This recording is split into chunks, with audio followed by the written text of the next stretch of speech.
Hello, my friends. We're going to continue with some basic breath work. And what I want to cover is, at least to start out, and we'll see where it goes. Nothing's planned here, but I want to talk about the categories of breathing that can be offered from Yoga Body. This was my first breathwork certification class a couple years ago, and it's very unique teaching. The way it's broken down into three categories. We have coffee breathing, we have water breathing, we have whiskey breathing. It has nothing to do with coffee, whiskey, or water. Not a thing. Other than a handy way of identifying the outcome, what we hope to achieve with the breath. So, coffee breathing is an energetic breath. It gives us energy, it lifts us up, it increases metabolism, helps with digestion. Uh, we do, for this breath of fire, a version of breath of fire. Breath of fire is generally used in the yogic tradition with a bandha, an energy lock. And the way offered here as a morning breath, it does not have the energy lock. So it's generally considered more of a kriya, more of a cleansing activity. That would be the morning breath. There's others as well, bellows breathing, which is very similar, but it's a little more forceful. And then we have the water. Water's neutral, mixes with everything. With that, it would be something like box breathing. It would be the 4x4 breathing that we covered yesterday. It could even be anulom vilom, alternate nostril breathing, when it's done without breath retention, or it may be a small breath retention. But I think better for water breathing, it would be without a breath retention. We breathe in for 4, using the pranayama mudra, Vishnu mudra. Breathing in for 4, exhale for 4, breathe in for 4, exhale for 4. One round. Now, there's that natural pause when we're switching. Very brief. It's not counted, doesn't need to be counted, but it's there. And you do get benefit from having that very, very brief pause. Because we're not doing a breath retention, it's categorized as water breathing. Again, water is neutral, mixes with everything. So it can help lift you up, can also calm you down, whatever the case may be, whatever you need for that time. What I love about Anulom Vilom is we can turn it into a meditation practice, and we can turn it into a very, very deep relaxation response when we add the breath retention and we increase the exhalation. So we breathe in for 4, we could retain for 4, and we can exhale for 8. Breathe in for 4, retain for 4, exhale, and then we can increase it to leaving the exhalation at 8. We breathe in for 4, we'd hold for 8, exhale for 8. We can increase it to 12, and we can increase it to 16. Some schools will have you go all the way to breathing in for 5, hold for 20, exhale for 10. I actually like that, and that is my preferred practice. Either that or the 4, 20, or the 16, 8. I like the constant and the consistency of breathing with 4 and holding for 16 and exhaling for 8. Very, very profound. Focus on the third eye, eyes closed, and it becomes, you do 10 rounds of that. Now with this, because generally if you do it in a yoga class, we'll have you do it for 5 minutes. So for me, a round is breathing in, retention, exhale. That's 1 round. If you do 10 rounds of those, it equates almost to about 5 minutes or so. So that is the water category. Now we have whiskey. Whiskey is a relaxing category. It is what we do to get ready for sleep, part of our sleep hygiene, or if we're really, really stressed and we need to get out of that sympathetic nervous state and into the parasympathetic nervous state. We need to go quickly from fight or flight to rest and digest. We covered this yesterday. That would be breathing in for 4, exhaling for 8.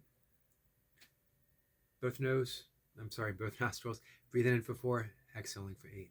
Or breathing in for 4, exhaling from the left for a count of 8. Only from the left. Breathing in both nostrils, exhaling from the left. Deeply profound. Box breathing really falls in that category as well. Box breathing is one of my favorite breaths. And that would be breathing in for 4, retaining the breath, exhaling for 4, retaining the breath, breathing in for 4, repeating 10 rounds of that. Box breathing. Breathing in, retaining, breathing out, retaining. 1 round. We do 10 rounds of those. Really, really deep and powerful breath. Supposedly, Navy SEALs use that to achieve a sense of calm as and when needed. So I'll cover those breaths in particular as we move on. I just wanted to present the categories. Yesterday we did the 4 count, breathing in for 4 and breathing out for 4, and we extended it again to breathing in for 4, exhaling for 4, and then we also extended it to breathing in for 4, exhaling from the left for a count of 8. I do want to cover a little more basics in the breathing. Easy breath.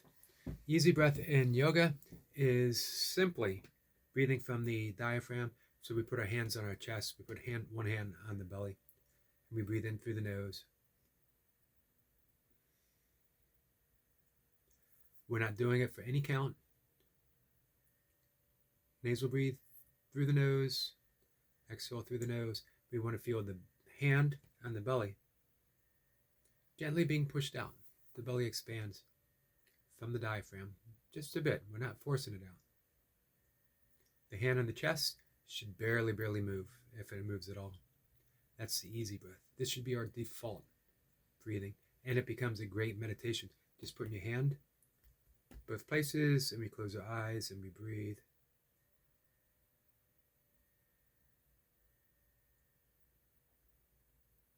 We just want to feel that belly move out and in, out and in.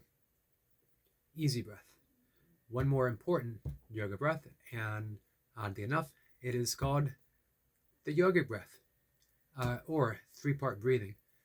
Excuse me, guys. We're going to take the same thing. I'm going to put my hands on my belly. I'm going to put my hands on my chest. What I want to do, this time I want to fill my belly deeply. I want to push it out, have it push out. But then I extend it, and I'm breathing up into the clavicles. Then I keep extending it, through the rib cage. Then I keep expanding. Gently. I'm not forcing anything. Into the clavicles. And now I release clavicles, rib cage, and the belly falls. The really calming breath. Again, you don't have to do it for any count, but just make sure you're doing it in 3 parts. Belly, rib cage, clavicles. Reverse it. You do that I love doing that after I work out.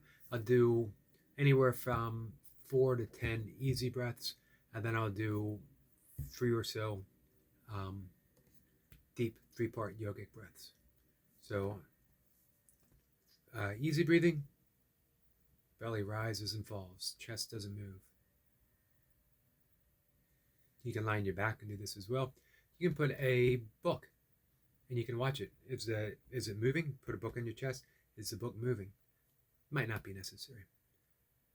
Easy breath. Then the full yogic breath.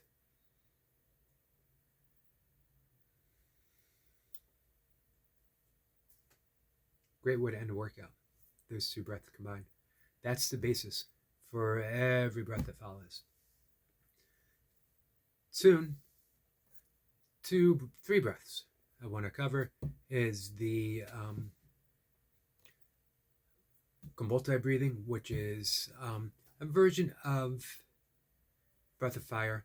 Kumboltoi translates to skull shining. This is the breath that'll make you shiny.